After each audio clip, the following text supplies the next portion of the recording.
আসসালামু আলাইকুম এভরিওয়ান। ভীষণ মজার চিংড়ি পোলাও রেসিপি দেখার আমন্ত্রণ জানিয়ে আজকের ভিডিওটি শুরু করছি। চলুন তবে কথা না বাড়িয়ে এই মজাদার চিংড়ি পোলাও রেসিপি বানানোর সহজ পদ্ধতিটি দেখে নেই।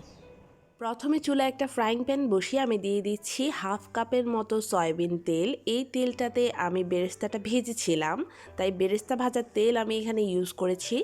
এখানে দিয়ে দিচ্ছি 1 কাপ পরিমাণ পেঁয়াজ কুচি। পেঁয়াজটাকে অনবরত নেড়ে চেড়ে লালচে করে বেরেস্তার মতো ভেজে নিচ্ছি। পেঁয়াজটা অনেকটা বেরেস্তার মতো ভাজা হয়ে গিয়েছে। এখন এখান থেকে অর্ধেকেরও বেশি পরিমাণ বেরেস্তা আমি তুলে রাখছি, এটা পরবর্তীতে ইউজ করব। বেরেস্তাগুলো তোলা হয়ে গিয়েছে। এখন অবশিষ্ট যে বেরেস্তাগুলো রয়েছে সেগুলোর মধ্যে আমি দিয়ে দিচ্ছি 1.5 টেবিল চামচ পরিমাণ আদা রসুন পেস্ট। এবার আদা রসুনটাকে একটু ভালো মতো ভুনে নিচ্ছি যেন এর কাঁচা গন্ধটা চলে যায়। আদা রসুনটা ভালোভাবে ভুনা হয়ে গেলে এখানে দিয়ে দিচ্ছি স্বাদ মতো লবণ। 1 চা চামচ লবণ দিয়েছি। 1 চা চামচ পরিমাণ ধনিয়া গুঁড়া, 1 চা চামচ পরিমাণ জিরা গুঁড়া, 1 চা চামচ পরিমাণ লাল মরিচের গুঁড়া ইউজ করেছি। এখানে হলুদের গুঁড়াটা ইউজ করিনি। এবার তেলের মধ্যে একটু কষিয়ে নিচ্ছি যেন এর কালারটা খুব সুন্দর আসে। এরপর এখানে আমি হাফ কাপের মতো পানি দিয়ে দিয়েছি। মশলাটা একটু কষিয়ে নিয়ে এখানে দিয়ে দিচ্ছি 1 চা চামচের মতো গরম মশলা। গরম মশলাটা দিলে খুব সুন্দর ফ্লেভার আসে।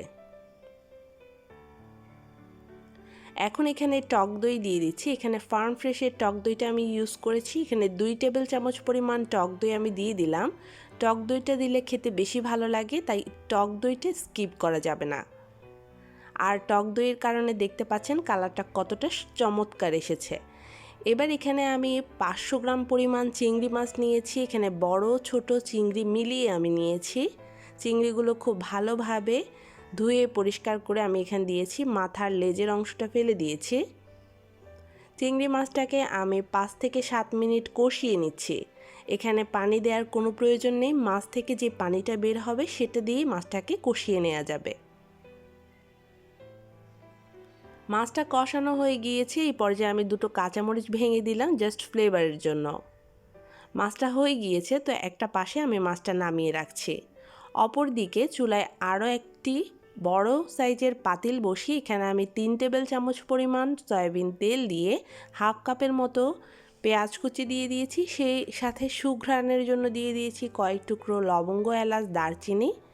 এগুলোকে লালচে করে ভাজার কোনো প্রয়োজন নেই। হালকা একটু নরম হয়ে এলে এখানে আমি চালটা দিয়ে দিচ্ছি। এখানে 3 কাপ পরিমাণ পোলাও চাল আমি দিয়েছি। চালটাকে ভালোভাবে ধুয়ে পানি ঝারিয়ে তারপর এখানে ইউজ করেছি। এবার চালটাকে 5-6 মিনিট একটু ভেজে নিচ্ছি। চুলার হিটটা মিডিয়ামে রেখেছি। অনবরত নেড়ে চেড়ে চালটাকে একটু ভেজে নিচ্ছি। তারপর এখানে আমি 3 কাপের চালের জন্য 6 কাপ পরিমাণ পানি দিয়ে দিয়েছি। সাথে দিচ্ছি হাফ কাপ পরিমাণ তরল দুধ। স্বাদ মতো লবণ দিয়ে দিচ্ছি। লবণটা বুঝে দেবেন যেহেতু একবার মাছের সাথে ইউজ করা হয়েছে। এখন অনবরত নেড়ে চেড়ে দিচ্ছি। যখন পানিটা এই রকম ঘন হয়ে আসবে তখন এটাকে ঢাকনা দিয়ে ঢেকে দিতে হবে। খুব বেশি ঘন করা যাবে না, হালকা হালকা পানি থাকা লাগবে। তো চুলার হিটটা একদম লোতে রেখে আমি ঢাকনা দিয়ে ঢেকে দিচ্ছি 10 মিনিটের জন্য। ফিরে আসছি ঠিক 10 মিনিট পরে। 10 মিনিট পরে দেখতে পাচ্ছেন চালটা কিন্তু হয়ে গিয়েছে। আমি চেক করে দেখেছি চালটা সেদ্ধ হয়ে গিয়েছে। তো আমি একটু নেড়ে চেড়ে উল্টে পাল্টে দিচ্ছি। এবার এখান থেকে অর্ধেকটা ভাত আমি একটা বাটিতে তুলে রাখছি। একটু পরেই দেখতে পাবেন আমি এটাকে কি করি। তো অর্ধেকটা ভাত আমি একটা পাশে রেখে বাকি ভাতটার মধ্যে আমি চিংড়ি মাছ যেটা রান্না করে রেখেছিলাম সেটা এইভাবে বিছিয়ে দিচ্ছি। এর উপরে দিয়ে দিচ্ছি পেঁয়াজ বেরেস্তা, যেই বেরেস্তাটা আমি তুলে রেখেছিলাম। আপনারা চাইলে এখানে বেরেস্তার সাথে বাদাম, কিশমিশ এগুলো ইউজ করতে পারেন, যদিও আমি দিচ্ছি না। এখানে দিয়ে দিচ্ছি 1 টেবিল চামচ পরিমাণ ঘি। ঘিয়ের কারণে খুব সুন্দর ফ্লেভার আসে। আর কাঁচামরিচও দিয়ে দিলাম 2টা। এবার উপর থেকে সেই যে ভাতটা তুলে রেখেছিলাম সেই ভাতটা আবারও একটু ছড়িয়ে দিলাম। তারপর বাকি যে মাছটা রয়েছে সেই মাছটাও দিয়ে দিচ্ছি।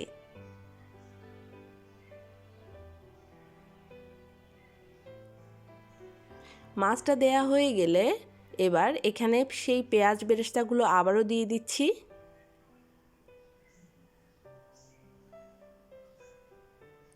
সাথে দিয়ে দিচ্ছি 1 টেবিল চামচ পরিমাণ ঘি আর 2টি কাঁচামরিচ দিয়ে দিলাম। এবার আবারও ঢাকনা দিয়ে ঢেকে লো হিটে 5 মিনিটের জন্য দমে দিয়ে দিচ্ছি। ফিরে আসলাম ঠিক 5 মিনিট পরে। এর মধ্যে চিংড়ি পোলাওটা একদম পারফেক্টলি হয়ে গিয়েছে, তো আমি একটু নেড়ে চেড়ে সব কিছু একসাথে ভালোভাবে মিশিয়ে নিচ্ছি।